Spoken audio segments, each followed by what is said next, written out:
This is an iHeart podcast. Guaranteed human. With no fees or minimums on checking accounts, it's no wonder that Capital One Bank Guy is so passionate about banking with Capital One. If he were here, he wouldn't just tell you about no fees or minimums. He'd also tell you about how Capital One cafes are open 7 days a week to assist with your banking needs. Yep, even on weekends. It's pretty much all he talks about, in a good way. What's in your wallet? Terms apply. See CapitalOne.com/bankguy. Capital One N.A., member FDIC. Brought to you by the Spam brand. Some foods or TV shows just instantly take you back to your childhood. Spam Classic is one of those foods. It's so 90s, but also so iconic that the sight of it sizzling just makes your mouth water. Back then, we had Spam Classic, but today, there are 12 irresistible varieties to choose from. It's like picking your favorite Boy Meets World episode. Impossible. There's Korean barbecue flavored, jalapeno, and 25% less sodium, just to name a few. Spam brand. Sizzle pork and Learn more and get sizzling at spam.com. Welcome to Stuff You Should Know, a production of iHeartRadio.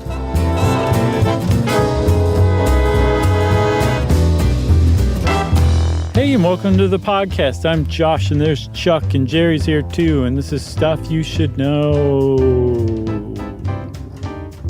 Some philosophical waxing is going to happen in this one. I think it's inevitable, Chuck. That's right. And Don Henley songs. Oh, yeah, that's a good one, too. Heart of the Matter. Mm-hmm. You like it? Sure. All right. That part where it's like, I'm learning to live without you now. It stirs my soul every time. Forgiveness. Yeah. You'd have to be dead inside to not be stirred by that part. I agree. It's good. Good song. But he really kind of nails it in that because he's talking about forgiveness. And the heart of the matter. Sure. And he wants forgiveness. He needs forgiveness, even if like it's the end of the relationship. Yeah, even if she doesn't love him anymore. Sure. So on the one hand, that is a certain kind of forgiveness that an individual or person that's a path someone can set down. But there's been a lot of research starting in the very beginning stages at the middle of the 20th century, but really picking up in the 90s. Research into forgiveness, like legitimate scientific research. And it's a multidisciplinary thing because there's a lot of different fields. Disciplines? Sure. That have said, hey, this is something we can study and measure and produce articles and work on. Mm-hmm. And they've produced some really good legitimate work.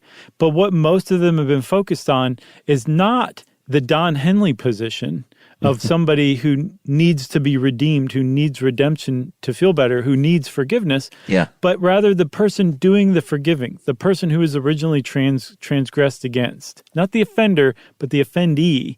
That's where most of the research has been done on forgiveness. Right.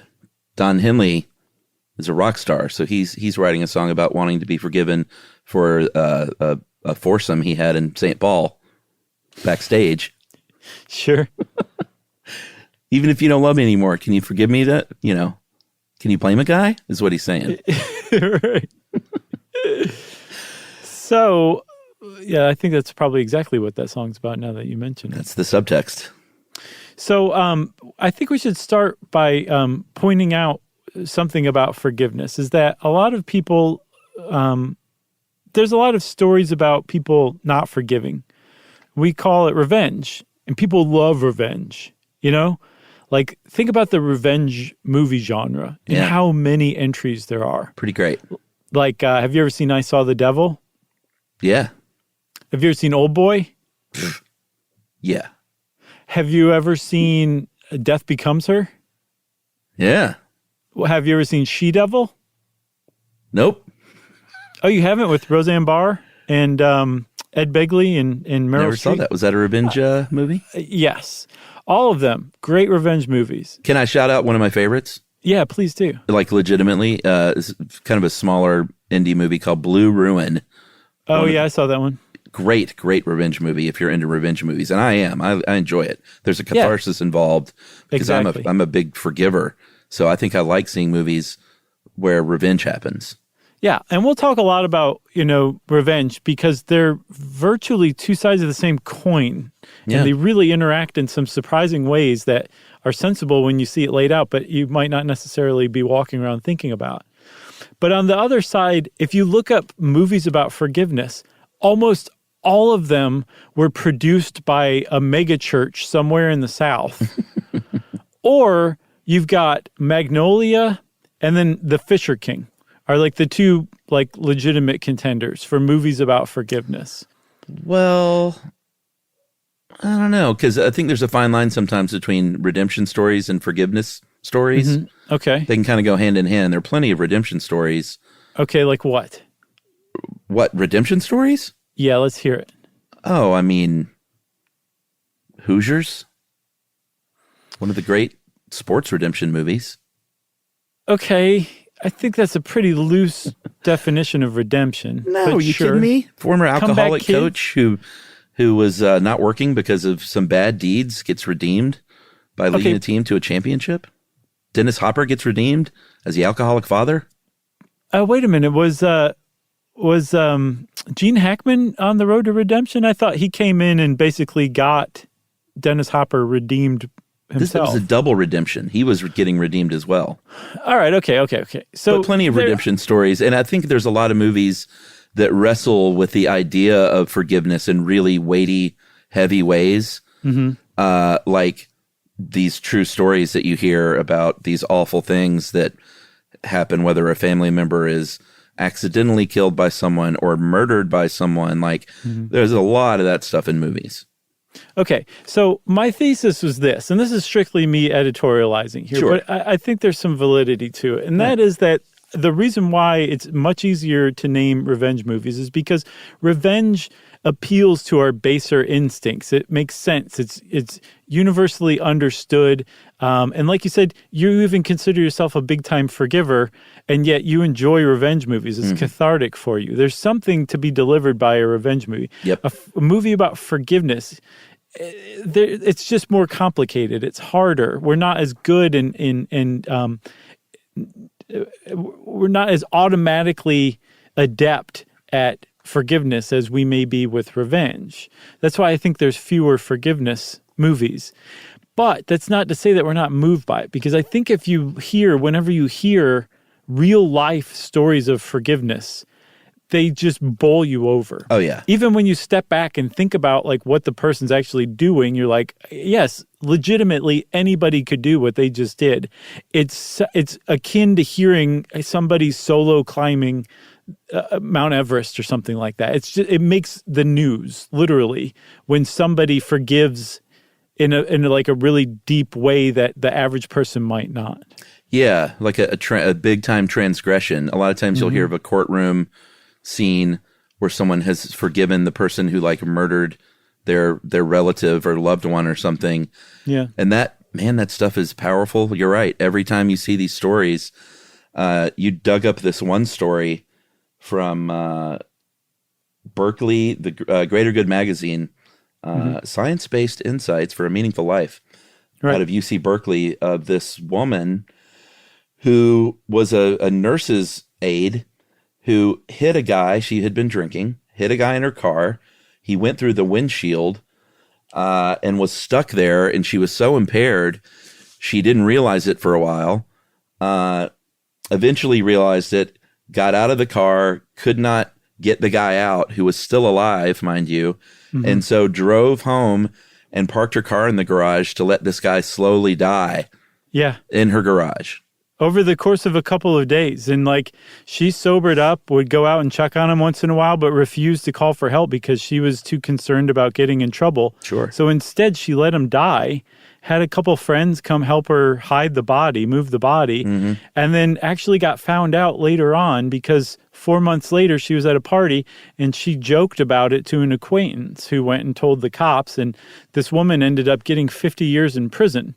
That's a horrible story. Like, that's one of the worst things that a human being could possibly do. There were so many opportunities for this woman to save this man's life. And by the way, everyone involved in that court case who had a medical degree said that had she called the cops, the fire department, taken the guy to the hospital, he almost certainly would have survived those injuries. But given that she didn't for days get him medical aid, he finally did succumb to them, but he probably would have survived, almost certainly would have survived. Like what she did was about as horrific as what a person could do, and just so irresponsible with human life. And she rightfully got a 50-year prison sentence for that crime. And yet, despite how horrific that was, what made news just as much as that is that a short time later, that man's son, the man who was hit and killed, publicly forgave that woman for killing his father. Yes, at the sentencing, said, quote, there's no winners in a case like this. Just as we all lost Greg, you all will be losing your daughter to her family. I still want to extend my forgiveness to Shante Mallard, was her name, and let her know that the Mallard family is in my prayers. And this is the kind of stuff, like you said, that makes the news, where I think it hits everybody because it makes everybody stop for a second and say, could I do that? Yes. Could I reach that point of forgiveness? And that's a big, weighty question, because there's all kinds of forgiveness. There's, a couple partners together who get in a fight and someone says they're sorry for doing a certain thing and they're forgiven or not. Mm-hmm. There are situations at work where people are forgiven. There are friends who maybe betray you by like cheating on somebody with someone. I had a situation like that where I had a former friend. I felt like cheated with my barely ex-girlfriend, and I spent quite a few years being upset about that. Yeah. And then forgave him, and it's a powerful thing. So there's like levels, but when you get to this kind of thing where someone caused the death of a loved one and then even laughed about it, like to be able to forgive like that is just that's next level. It is. It is so much so, Chuck, that a group of convicted murderers who were serving sentences in prison heard about this and I guess got in touch with one another and raised funds and got a $10,000 scholarship together. Wow. For Brandon Biggs to go to college. The convicted murderer sent the kid to college because this very generous act of public forgiveness of his own father's murderer. So yeah, it is. It's an astounding thing. And yet everything that like the research that really, like I said, started to take off in earnest in the 90s has shown us is that we're all perfectly capable of doing that. The answer is yes. Yes, you can do that. You totally could do that. But that we don't necessarily fully understand how to. And yet there's a lot of evidence also that it's evolutionarily wired into us to do that. Yeah, and we'll get into religiosity of it a bit more in detail later, but all religions talk a lot about forgiveness. There's a pretty famous story in the Bible where Peter said to Jesus, "Lord, how many times shall I forgive my brother or sister who sins against me? Up to 7 times?" And Jesus said, "I tell you, not 7 times, but 70 times 7. And Peter said, "So 490 times?" And Jesus said, "Oi, Peter, always so literal." Yeah. That one's pretty good, but you can read Hindu, you can read the Buddhists talk about it. Like every religion talks about forgiveness as kind of maybe a cornerstone of the religion in some cases. So much so that when science started looking into forgiveness and just trying to figure it out, generally people just presumed forgiveness was under the realm and the domain of religion. That's where you went for answers about forgiveness. And science said, ho, we can top that. Surely we can beat that 490 number. And that's what they've said about doing. Yeah. I mean, Jesus forgave his crucifiers. It's like one of the few things Jesus said on the cross, according to the Bible, was and Paul Schrader. They know not what they do. Like, forgive them for they know not what they do. Right. And like you said, it's not just Christianity, although Christianity gets all the accolades for forgiveness. Jainism is a big one. There's a kind of a mantra from Jainism that says, "I grant forgiveness to all living beings. May all living beings grant me forgiveness. My friendship is with all living beings. My enmity is totally non-existent. And when you look at that, especially if you're not a Jainist, you're like, wow, how would you ever reach that level? And I think the point is like you never reach that level. It's an ideal, a goal that you try to achieve probably on a daily basis if you're a Jainist, but it's certainly over a lifetime, you know? Yeah, and I'd like to read this, again, not to pile on the religious stuff, but the Hindu one really spoke to me. Mm-hmm. This one part in the middle says, what can a wicked person do unto him or unto one who carries the saber of forgiveness in his hand? Mm-hmm. And that one really speaks to me in that it's a powerful tool to forgive, and it's for you as the forgiver. Right. I think a lot of times people think can clear the conscience of someone who's done something wrong. I guess that certainly happens, but to me, it's really about it's a powerful weapon you have to regain your own strength as a human. Yes, that seems to be the bulk of what psychology is coming up with as far as studying forgiveness goes. That it's really the person who has been wronged. That's what forgiveness is more about. That's the psychological aspect of it. Like we said, it's a multidisciplinary investigation. And so you've got evolutionary biologists who are like, that's really great psychology, but we found a different reason for forgiveness and it doesn't quite fit that mold. And then like the medical field says, no, it's even better than that. You can actually like improve your health by genuinely forgiving somebody. So there's all these different inputs that are coming together to create this really like complex, contextualized picture of what forgiveness is and what it does for us and why we have it. That's right. I think it's a great setup. I agree. You want to take a break? I might just not come back. That feels so good about that. No, we have to finish. We got to complete. All right, we'll be back in a minute to talk about what I think is probably the most interesting part of this is the evolutionary aspect right after this.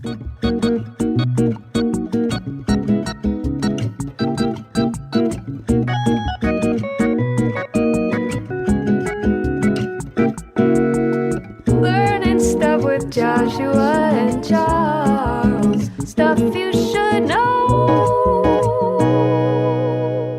This is Tamara Judge from Two Teas in a Pod with Teddy Mellencamp and Tamara Judge. Tamara here. As you know, my dog Rugby is like one of my kids, and I don't play around when it comes to taking care of him. Chewy is where I get everything he needs. He loves food, so always stocking up on treats and toys from Chewy, which my husband Eddie likes to buy for him. It always shows up fast, which is exactly how I like things.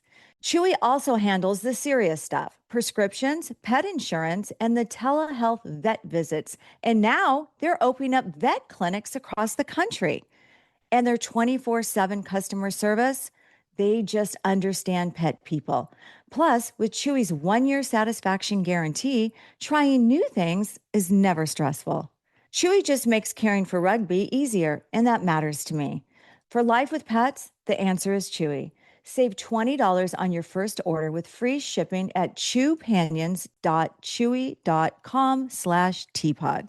Joy is essential, and it's also elusive. You can't order it, you can't borrow it, or simply hope it into life. But now, there's a new and exciting way to start your journey toward a more joyful existence. Joy 101. It's a new podcast hosted by me, Hoda Kotb. Together, guys, we'll have meaningful conversations with the world's most fascinating people. Entertainment legends, sports icons, wellness experts, and everyday people will share how they find, allow, and experience joy. And I'll offer some of my own tips and takes on seeking a more balanced and harmonious life. If you're craving inspiration, support, and useful tools to maximize your joy, tune into these candid, uplifting, and moving on-air chats. Joy after a breakup, joy as an empty nester, joy after a loss, joy as a caretaker. This new podcast will speak to you. Listen to Joy 101 on the iHeartRadio app, Apple Podcasts, or wherever you get your podcasts. Hi, it's Alec Baldwin. This season on my podcast, Here's the Thing, I'm speaking with more artists, policymakers, and performers like composer Mark Shaman.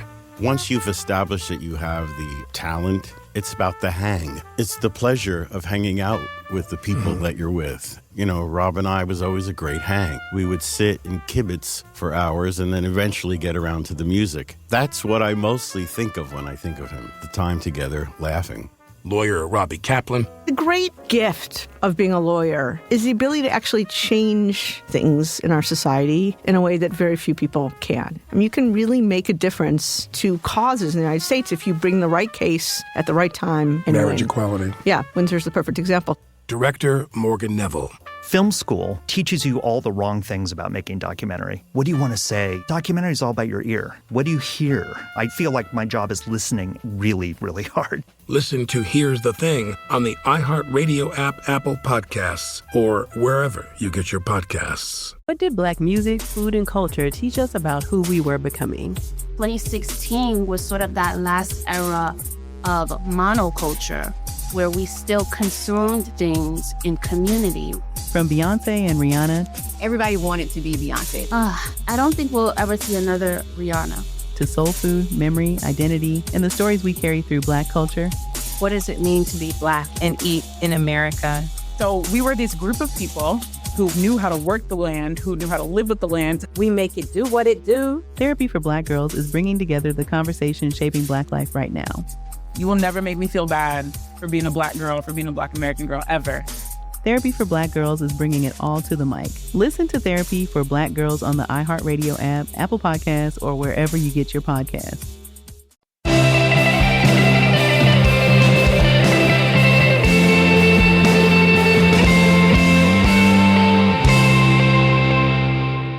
So this is Livia, correct? Forgiveness was the Dave Ruse joint. Oh, okay. I thought this was Livia.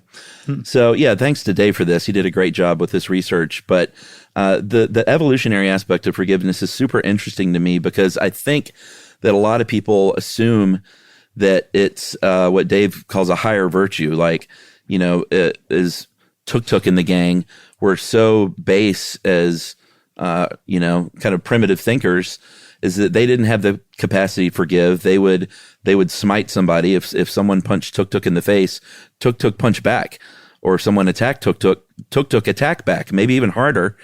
Right. And there is quite a bit of evidence that they're not mutually exclusive, and that fighting back and forgiving both have a big evolutionary advantage. Yeah. So the big evolutionary advantage of revenge is if you live in a social group and somebody takes advantage of you, or they hit you, or they steal your food, or whatever, if you don't do something to right that wrong, you're broadcasting to the rest of the group that you're open for exploitation. Mm-hmm. And that's not good for you. It's also not good for the chances that you're going to pass along your genes. And so under the auspices of natural selection, it makes sense for you to hit that person that steals your food or who hits you. And that's revenge. And revenge forms that function in a social group. It says to everybody, it signals to the rest of the group, you are not to be messed with. This guy tried it and look what happened to him. Nobody else should try that. Go pick on somebody else. And there's actually been studies that have showed that not just among apes and primates, but among human cultures, revenge is found pretty much universally. And I saw a study, Chuck, that said that the mere presence of a person, a third party, who's witnessing an argument increases the chances that that argument is going to come to blows because you're signaling to the rest of the group, mm-hmm. and in this case, just that third person, you are not to be messed with. That's the purpose of revenge is to broadcast that signal. Yeah, I mean, I would say that any kind of dumb, drunk bar fight, half of it is the fact that someone doesn't want to back down in front of other people. Sure. You know, more than half. Totally. And that if those two guys were just in a alley somewhere, they may just hug it out. Yeah. Probably not, but you never know. It's possible, or they might talk it out at least. Yeah, or just agree that it's dumb and leave. Yes. But you talked about studies in the animal world. There was a primatologist named Frans de Waal who looked at wild chimps, recorded 350 aggressive encounters between these chimps, and then what happened afterward. And in 51% of these encounters, the chimps would literally kind of kiss and make up and touch each other and embrace each other after a fight. We've seen the same thing in bonobos, in great apes. There's sheep, there's dolphins, there's goats. Even hyenas have shown traits of forgiveness. Mhm. So it's not ubiquitous, but it is all over the animal kingdom.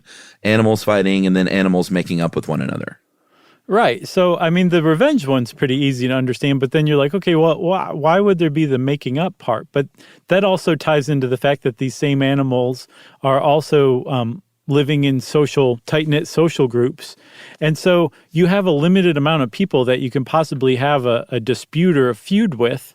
And if you're not working together cooperatively, in that sense, also your chances of survival are decreased.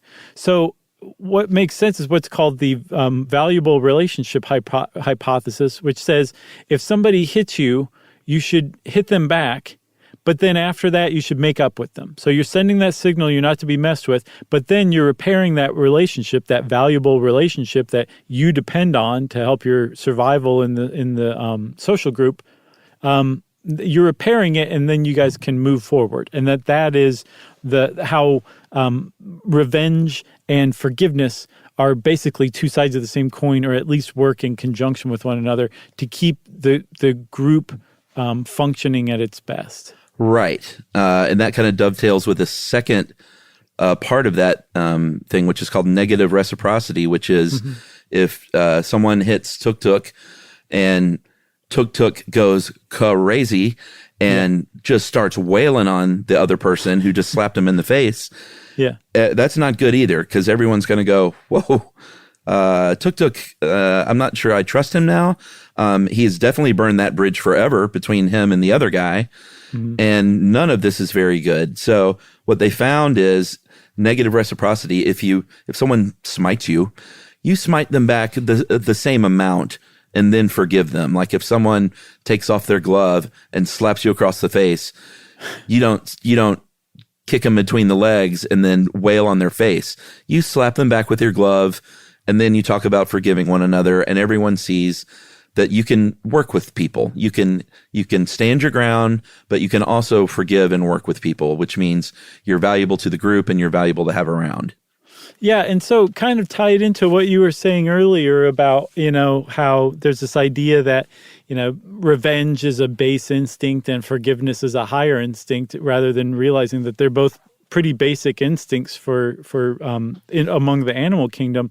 There's this idea that in human society, we have created like these social institutions in these contexts so that the individual doesn't have to carry out revenge and then forgiveness, that they can just focus on forgiveness. Yeah. As long as those social institutions are doing what they're supposed to do, as long as there is like a pursuit of justice, right. And you can rely on the idea that the person who transgressed against you by killing your father is going to be caught and punished and sentenced to jail, you don't have to worry about revenge. It's being conducted for you, and then you, the individual in this well-functioning society, can just focus on whether you want to forgive or not. And that's that kind of higher and lower echelon, because in the opposite situation, where there isn't like a good sense of justice, where it does seem like if you want justice, you have to go seek it out yourself, revenge is going to be much more exercised much more frequently than forgiveness will. Yeah, which says a lot about the United States these days, Yeah. I mean, I'm not trying to be cynical even. I mean, that's just sort of what we see around us. I think a lot of people feel like the sense of justice in this country is pretty skewed. And that's why you might see the increases in things like vigilantism or revenge. And I don't know what societies you look to do a study like that. I'm kind of curious on the ones that are very well policed and the justice is sort of fair and equal. But I think that's one of the problems in the States these days, for sure. Yeah. Without getting too far down that rabbit hole. But also even, it's kind of eye-opening to me, because I've never really thought about the courts and the justice system is set up to help individuals move along. Yeah, it should be. You just think of it as punishment. It's a system for punishment, not for redemption necessarily, but it's also to help the victims. I just never saw it that way before.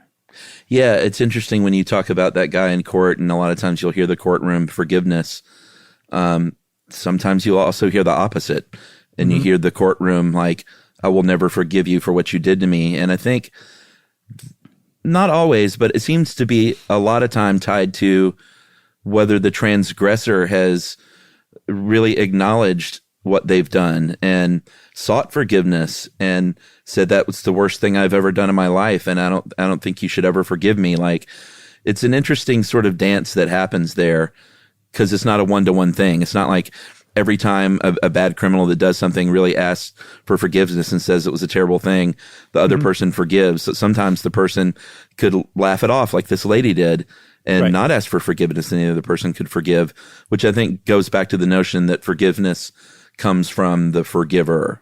Right. That it's really about the person who's been wronged. Yeah. That's who it's about. And so, now we've reached the kind of psychology's domain of the concept of forgiveness, which is that it's about you, the individual who suffered a wrong, releasing the pain and the anger and the resentment and all of the negative feelings that you're experiencing so that you can feel better, and that it doesn't matter whether the other person is asking for forgiveness, and that it doesn't even matter if the other person deserves forgiveness or not. That genuine forgiveness, psychologically speaking, according to some psychologists, we'll hear that some disagree, but that genuine, true forgiveness is unconditional. That you forgive the person whether they deserve it or not. Yeah, and this is to where the language to me is a little...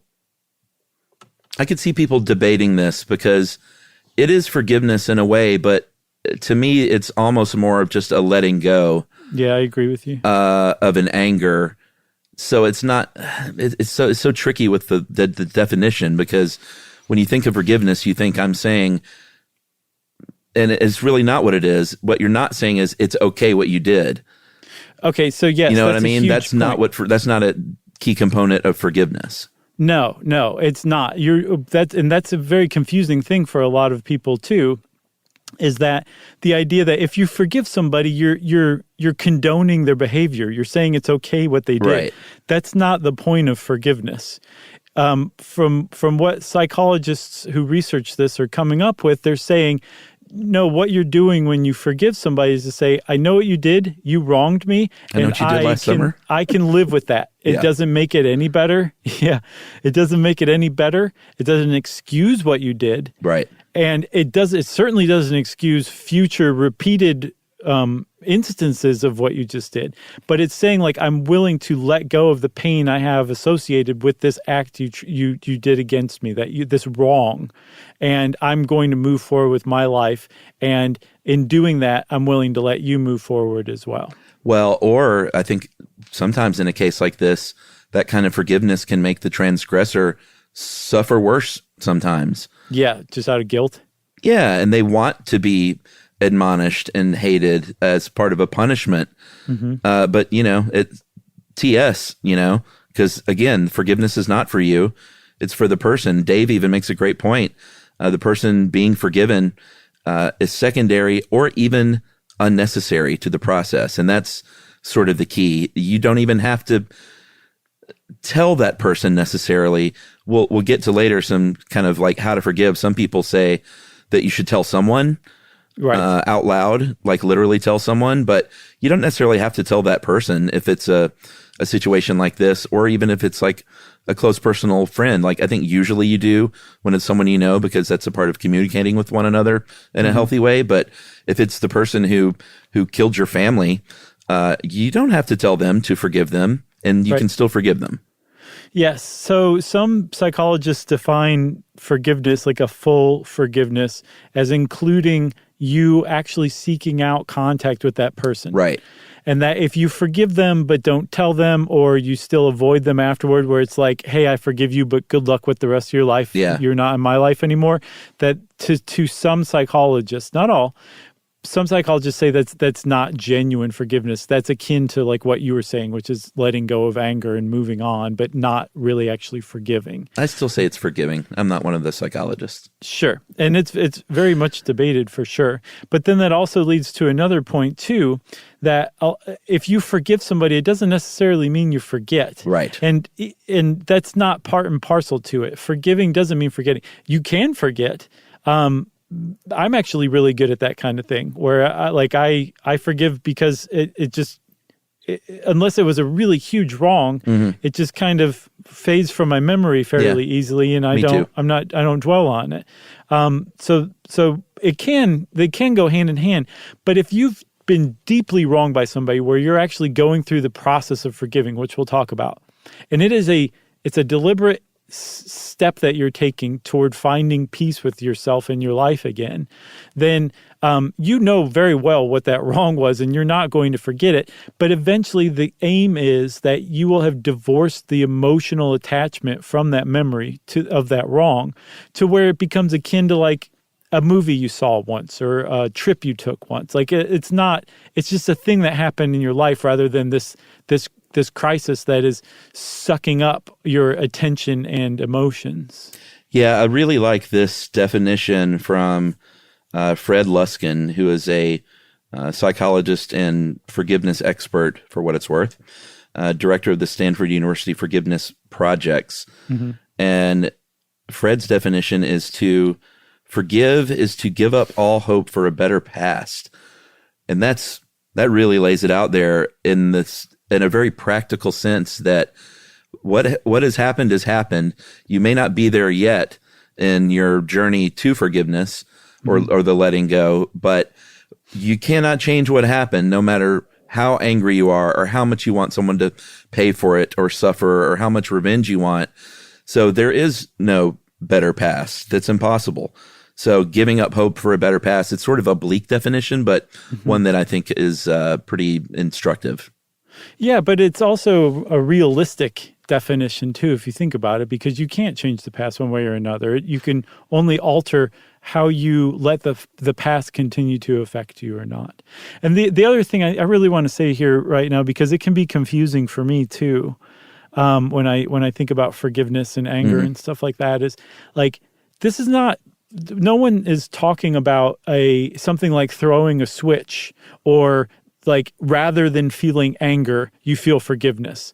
That's actually counterproductive, as we'll see. Like you can't replace anger with forgiveness. Forgiveness is meant to come after anger because you use anger or hurt or resentment or whatever your version of that is to protect and guard your own boundaries.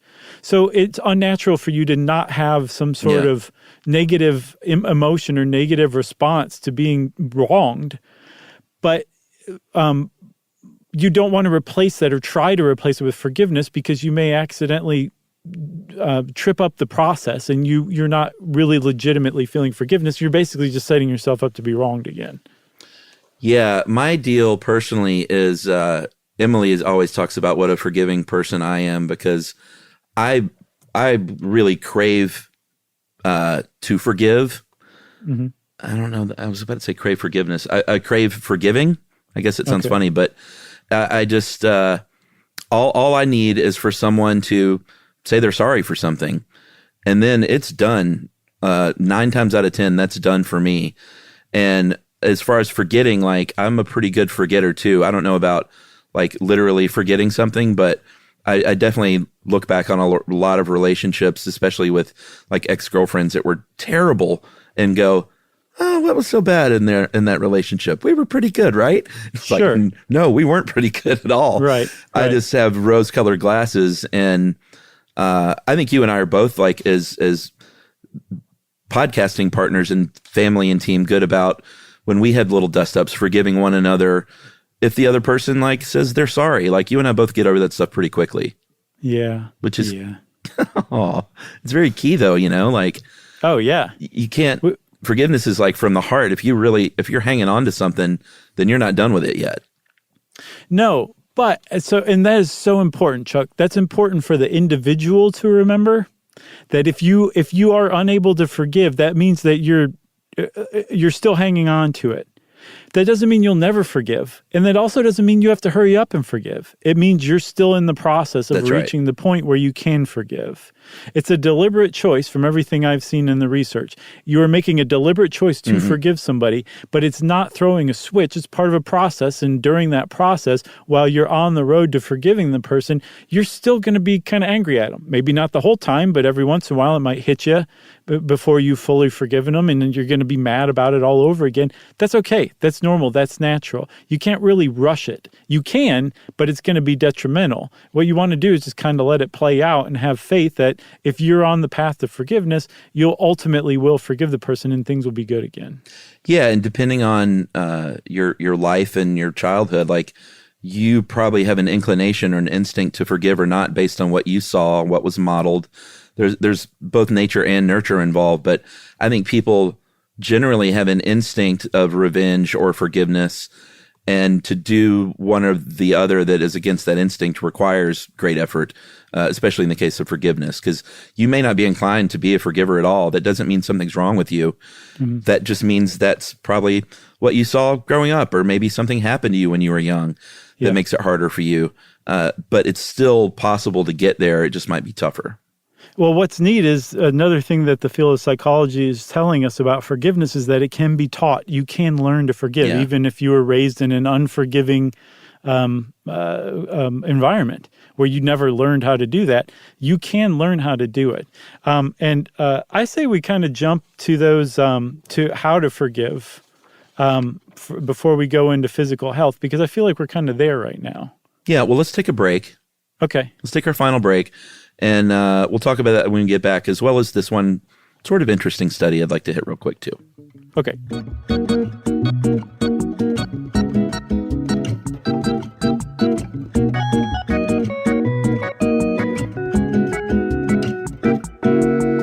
Learning stuff with Joshua and Charles. Stuff you should know. This is Tamara Judge from Two Teas in a Pod with Teddy Mellencamp and Tamara Judge. Can we take a moment to talk about Chewy? I get everything for rugby from Chewy. His food, the treats, I'm constantly reordering, the toys he destroys in minutes, even his supplements. And it always shows up fast.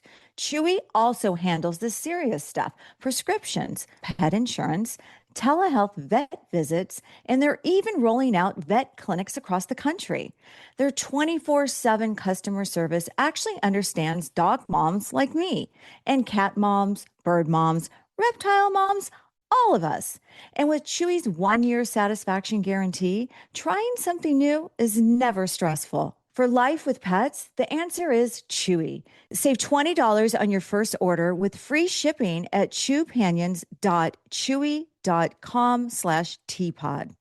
Joy is essential, and it's also elusive. You can't order it, you can't borrow it, or simply hope it into life. But now, there's a new and exciting way to start your journey toward a more joyful existence. Joy 101. It's a new podcast hosted by me, Hoda Kotb. Together, guys, we'll have meaningful conversations with the world's most fascinating people. Entertainment legends, sports icons, wellness experts, and everyday people will share how they find, allow, and experience joy. And I'll offer some of my own tips and takes on seeking a more balanced and harmonious life. If you're craving inspiration, support, and useful tools to maximize your joy, tune into these candid, uplifting, and moving on-air chats. Joy after a breakup, joy as an empty nester, joy after a loss, joy as a caretaker. This new podcast will speak to you. Listen to Joy 101 on the iHeartRadio app, Apple Podcasts, or wherever you get your podcasts.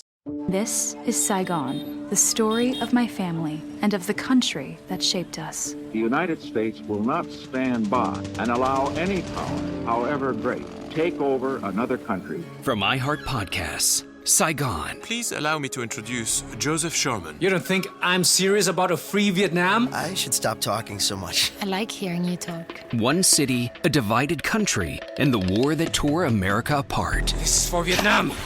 I've taken a hit from Japanese ground fire. Do you read me? They're pouring petrol all over him. He's holding matches. I'm on a landmine! For freedom! Get out! Freedom for Vietnam! Run! Saigon, starring Kelly Marie Tran and Rob Benedict. Staying here's madness. The world should hear about this. There's a fire coming to this country and it's going to burn out everything. Listen to Saigon on the iHeartRadio app, Apple Podcasts, or wherever you get your podcasts. What did Black music, food, and culture teach us about who we were becoming? 2016 was sort of that last era of monoculture where we still consumed things in community. From Beyonce and Rihanna. Everybody wanted to be Beyonce. I don't think we'll ever see another Rihanna. To soul food, memory, identity, and the stories we carry through Black culture. What does it mean to be Black and eat in America? So we were this group of people who knew how to work the land, who knew how to live with the land. We make it do what it do. Therapy for Black Girls is bringing together the conversation shaping Black life right now. You will never make me feel bad for being a Black girl, for being a Black American girl, ever. Therapy for Black Girls is bringing it all to the mic. Listen to Therapy for Black Girls on the iHeartRadio app, Apple Podcasts, or wherever you get your podcasts.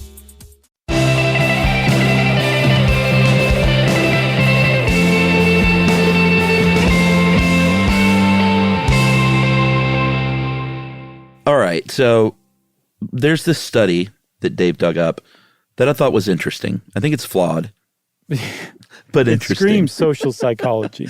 They took 46 people. They divided them into two groups. One wrote about a time when they had something, some wrong committed against them, but they forgave.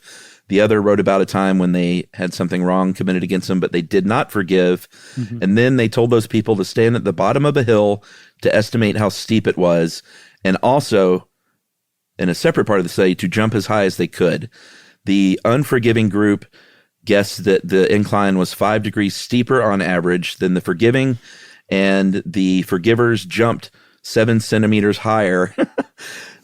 So the takeaway here is you literally, it's more difficult for you. You see the world as being more difficult and steeper, and you can't jump as high and you can't accomplish as much if you're holding on to that. All kinds of red flags here to this study, especially when it comes to the jumping part. Yeah. But I thought it was interesting, the guessing the incline of the hill. There may be something to that. Well, yeah. And I mean, it is backed up, Chuck, by the physiological studies of how stress and anger affect you and how releasing those can actually help you. There's a lot of research that shows that you can suffer from chronic stress when you're angry all the time, and that's tied to everything from high blood pressure to diabetes to poor cardiovascular outcomes. Just a whole host of chronic conditions can be traced back to chronic stress, and chronic stress can be traced back to chronic anger. And what they're discovering is that forgiveness can actually undo that, can actually reverse that. There was a study that rated people based on the life stresses they'd had, and they apparently recruited participants for this study who'd been through a lot of stress, so much so that they were basically always chronically stressed because they have had so many terrible events in their life. And there was one group that actually did not have poor health compared to the rest of the group. And they found that when they gave them a test of forgiveness, of how forgiving they were generally, they found that this subset was actually overall a very forgiving group, and that somehow was battling back the chronic stress or the effects of chronic stress on their health in life. Yeah, I mean, I think that makes complete sense. If you are someone who really has a problem with forgiving and just holds on to these deep, deep resentments against people, usually against people very close to you and your family even, that can't be good for you physically. I've seen it happen. I don't want to get too personal, but there are people in my family who haven't spoken for 20 plus years over dumb stuff that it's like, you see that kind of like stubbornness coupled with resentment, and it's just, man, that is just no way to live. Yeah. No way to live. Yeah. So there was another one that, another study that Dave turned up that shows that even like in a very short term, thinking about holding a grudge can actually affect you physiologically. Yeah. by activating your sympathetic nervous system, as Dave puts it, the battle or skedaddle impulse. And they found that they cut these two groups into, or they cut the participants into two groups. All of the people had to think about some time when they were deeply wronged in the past. Yeah. And then one group was taken through an exercise where they learned to forgive the person. The other group, this is so mean, was encouraged to hold a grudge. They were basically taught, they went through an exercise to hold a grudge and be angry and resentful about that. And they found that the people who were taught to hold the grudge had elevated skin conductance, which meant their nervous system was aroused, higher arterial blood pressure, not good. They also had muscle tension in the brow area, when your brow's furrowed when you're stressed out or mad. Sure. And that the symptoms, even after they went through an exercise to basically de-escalate everything, the symptoms persisted. Yeah. And this was just an exercise where you were just thinking about being wronged and then holding a grudge about it. Just like probably this was like an hour out of their lives.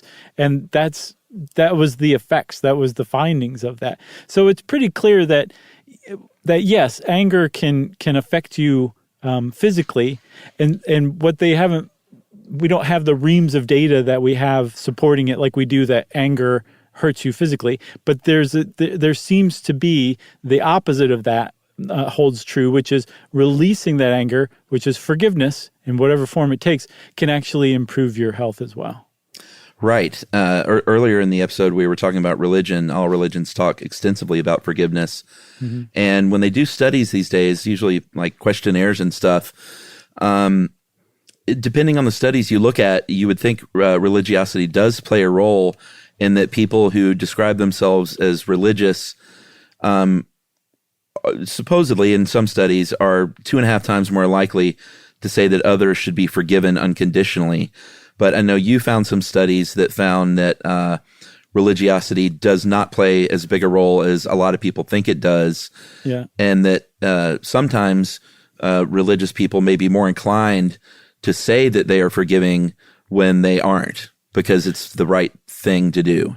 Yeah, the study found that when you ask, basically when you survey them, the people who are religious tend to come off as more forgiving. They self-report as forgiving. Right. But then if you ask them other certain questions, I guess in real world situations, they're no more forgiving than other people. Right. But so that would be an interpretation that they think they're more forgiving or tell people they're more forgiving than they actually are.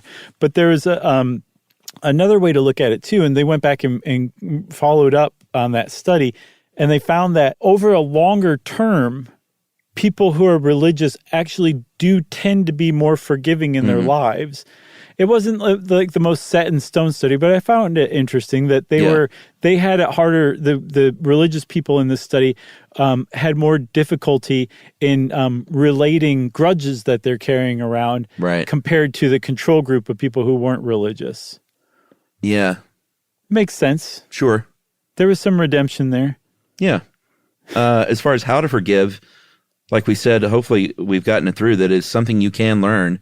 If you are not an inherent forgiver, you can learn how to through practice. There's a psychologist named Worthington. Everett Worthington. Edward? Everett Worthington.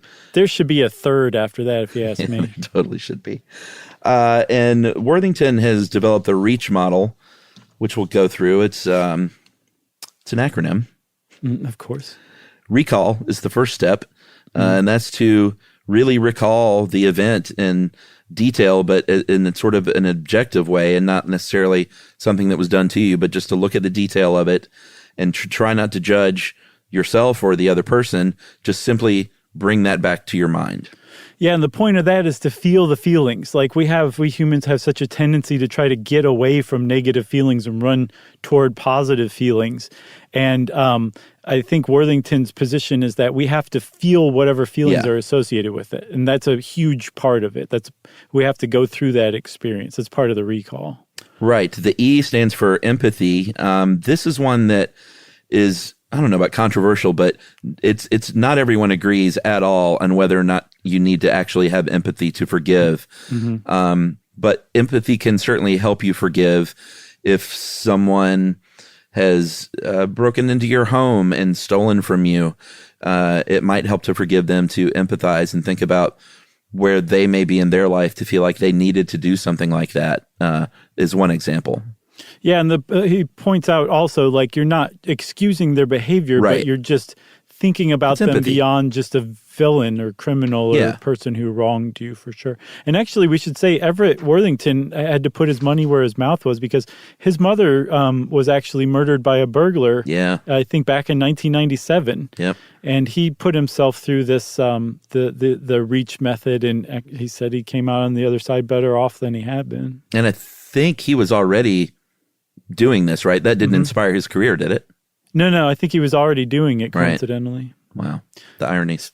So the A stands for altruistic gift. And the point of this is that you realize that you are actually giving a gift by forgiving somebody. Even, I guess, if you don't tell them, even if you don't necessarily empathize with them. But the way you do this, the way you recognize that your forgiveness is an altruistic gift, is to think about times where you've wronged somebody and that they've been forgiven or forgiving, and even if you didn't necessarily deserve it, and what a gift that was. You're kind of bringing it to mind, which I think is really suspiciously kind of tied in with empathizing, if you ask me. Yeah. I mean, he was trying to make the word reach. Sure. Commit to, this is what I mentioned earlier about telling someone else.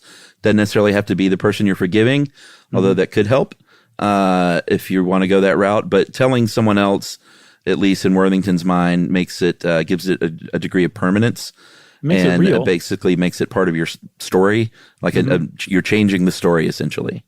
Exactly. And then hold. And this is very important too, that we said earlier, you can forgive and it doesn't necessarily mean you're going to forget. So when you do remember that kind of thing, you're still going through the process and you're still angered by it, you're still hurt by it, but you're on the path to forgiveness. You have to hold on to the idea that you're working on forgiving them, that it's not an instantaneous thing. So you have to hold the fact that you're forgiving them, even in the face of, being triggered by or flooded by this again, when you think about the memory of it.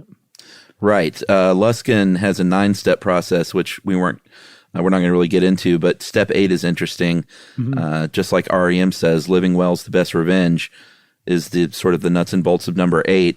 And there's something to be said for that, but I think it also makes it much harder to forgive and move on if you're not able to live well. And that doesn't mean, money and riches and stuff like that. Right. That means just living a full life. But if you're not able to forgive and get past that, I mean, there are plenty of movies of people that have some awful thing from their past that they're just wallowing in all these years later, and that's the central plot of the film, She-Devil. Hoosiers. That's right. But that's the point of forgiveness, is to free yourself, to find peace within yourself. And yes, it's great for the person who wronged you if you overtly forgive them and let them know, but you don't have to. And then also, Chuck, there's a whole school of thought in psychology that says not only do you not have to tell the person that you're forgiving them, you don't have to forgive them. Right. At all. And that there's this whole almost kind of, not culty, but really kind of dogmatic idea that if you don't follow these steps and you don't genuinely fully forgive somebody, you really haven't worked out the process. There's something wrong with you. Maybe you're an unforgiving person and that makes you tacky. That's what psychologists call it. And there's a whole group of psychologists that say, no. There's way more to this process than just 9 steps or the reach method. It's more nuanced than that, in that you can be a fully functioning, emotionally developed person who says, you know what? I don't forgive you. I may never forgive you, but I'm still going on with my life. Right. And if the point of forgiveness is to achieve peace in yourself, if you can achieve peace in yourself and you do it without forgiving somebody because you don't want to forgive them or you don't feel like you should forgive them, then that's okay too. As long as you're getting inner peace, that's the point. Yeah, and there's a school of thought saying that in cases where it's a harm has been committed to you that could happen again, you may be more likely to have that harm committed to you again, if you do forgive too much, there is research about spousal abuse that when you're quick to forgive the abuser, then you are victimized more regularly than spouses who aren't as forgiving. And that's based on operant learning. Basically, you're less likely to engage in a behavior that has a negative consequence. So they've done plenty of research on that, and a lot of psychologists say, like, yeah, forgiveness is great, but while you shouldn't be bitter, there are a lot of times when you should not forgive somebody, and that's okay. Yeah, there's a whole there's an article from 1999 on Psychology Today called "Must We Forgive?" And it is really interesting. It's fascinating. This psychologist writes about probably half a dozen or more people and their different individual circumstances and the reasons they chose not to forgive. And she kind of pigeonholes them into like 3 general categories, but because psychologists love doing that. But it's a really compelling article, and it's definitely worth reading. And it provides this kind of alternative idea that, like, no, there's definitely situations where some people don't deserve your forgiveness. One of the chief among them is if you say, like, a sibling or a family member of some sort, you have some sort of falling out with, or they've wronged you, and you choose not to forgive them, you might feel tremendous pressure from the rest of your family to just go ahead and forgive them. That's a terrible reason to forgive somebody. And if you do forgive them under those circumstances, or say because your religion decrees it, you're like, that's not full forgiveness, and it may actually harm you because you may suffer from a distorted self-image or lowered self-respect because you basically went back to this person who not only wronged you in the past, is unrepentant about it, but is just going to continue the behavior again in the future. So there's definitely instances where like you probably shouldn't forgive, but that doesn't mean that you should be stuck in resentment and anger and letting that person have power over your life. You might just need to move on without them and without forgiving them, and you can make that work as well.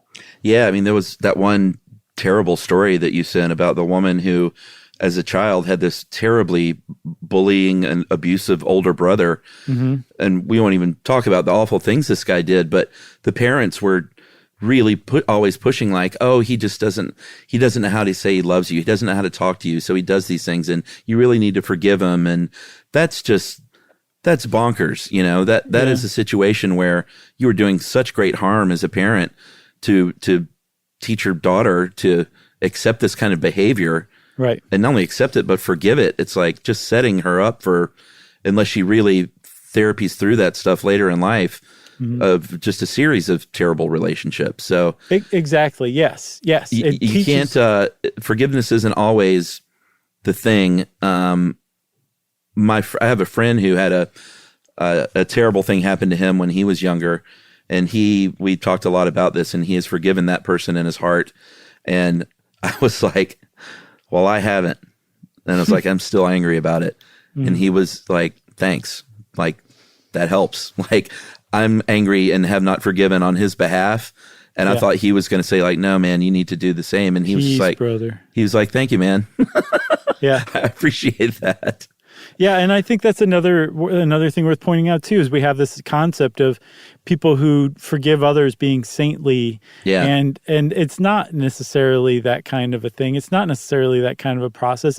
Sometimes it is just straight up self-preservation. Like that's the way that you're going to get to a point where you can feel peace again in your life. And that doesn't mean you're a saint or you're even feeling saintly or you're conducting yourself in a saintly manner. And that doesn't matter. As long as you're feeling inner peace and your life is no longer in turmoil and this person who wronged you doesn't have power over you any longer, that's the point of forgiveness. Yeah, and that was totally the deal in his case, is that was his only way forward to healing himself. But since this wasn't something that happened to me, I was able to not forgive, right, and remain upset about it, and he was okay with that.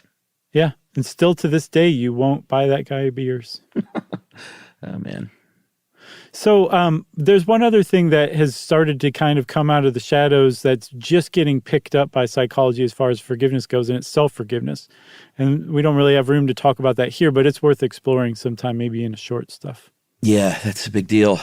Just a lot of times when I'm beating up on myself, Emily says, you need to be nicer to my friend. Oh, I know. You've told that before. I always just Good think that's stuff. like one of the sweetest things I've ever heard. What a kind thing to say. It works. You know who needs to hear that? Don Henley. You got anything else on forgiveness, Charles? I got nothing else. This is a good, weighty, philosophical discussion. I like these. Agreed. Thanks a lot to Dave Roos for helping us out with this one. And if you want to know more about forgiveness, you should seriously go out and do some reading, especially if you have something to forgive. It's not something you necessarily can understand just instinctively. It helps to see what the experts say. So maybe go explore that and free yourself. Since I said free yourself, that of course means it's time for listener mail. I'm going to call this Dental Art. Hey guys, been a listener for a while. I've nearly finished with the sandwiching method before I knew it was even cool. We were talking a few shows. You were talking a few shows back before the holidays about putting a kidney stone in Chuck's replacement tooth. This would be unusual, but people actually get custom inlays and artwork made for their crowns.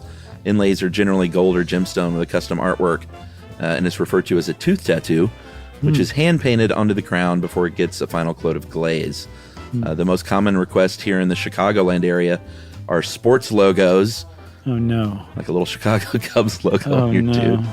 But I've seen names, company logos, even a tiny version of Starry Night on a tooth.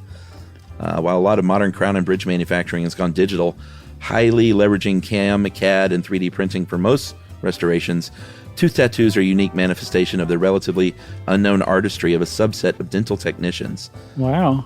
While I recognize that dentistry as a whole is widely disliked and a pain to endure, I appreciate that you guys probably unknowingly help to destigmatize restorative dental work by openly talking about your dealings with it. Tooth wear and decay is part of the human condition. No need for shame. After all, it will keep me and my cadre employed and happily listening to stuff you should know. Many regards. That is from Eric Crowley, or Crowley, probably Crowley. I'm going with Crowley. In Park Ridge, Illinois. Very nice. Thanks a lot, Eric. That's awesome. Can you imagine seeing Starry Night on a tooth? I got to look that up. Be wonderful. I'd have the scream. Oh, that's a good one. And then you could scream whenever you reveal it, too. Yeah, just freak people out. And speaking of sports teams, Chuck, I feel like we should congratulate our Georgia Bulldogs for winning the national championship. Yes. Never thought I would see the day. What a great, great game. Just unbelievable feeling. 2 championships in 3 months for this long-suffering Atlanta/Georgia fan. I know. It's amazing. What a great I don't even year know how to for- reconcile these feelings that I'm having lately. They'll be robbed from you next year. Don't worry. Oh, It'll sure. go back to normal. But that is pretty great to go out on a high like Probably that. so. It was great. Go Dogs. Go Dogs indeed. And if you want to get in touch with Chuck and I and Jerry or Frank the Chair or Harry Dog even, we can probably pass along emails you send. You can wrap your emails up, spank them on the bottom, and send them off to stuffpodcast@iheartradio.com. Stuff You Should Know is a production of iHeartRadio. For more podcasts from iHeartRadio, visit the iHeartRadio app, Apple Podcasts, or wherever you listen to your favorite shows.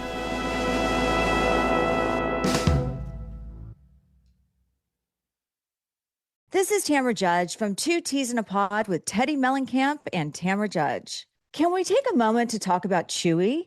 I get everything for rugby from Chewy. His food, the treats, I'm constantly reordering, the toys he destroys in minutes, even his supplements. And it always shows up fast. Chewy also handles the serious stuff, prescriptions, pet insurance, telehealth vet visits, and they're even rolling out vet clinics across the country. Their 24/7 customer service actually understands dog moms like me and cat moms, bird moms, reptile moms, all of us. And with Chewy's 1-year satisfaction guarantee, trying something new is never stressful. For life with pets, the answer is Chewy. Save $20 on your first order with free shipping at chewpanions.chewy.com/teapod. Joy is essential and it's also elusive. But now, there's a new and exciting way to start your journey toward a more joyful existence.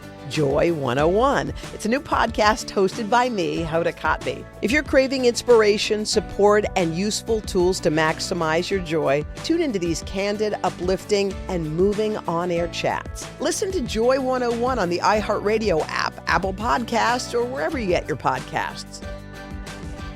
This is an iHeart podcast. Guaranteed Human.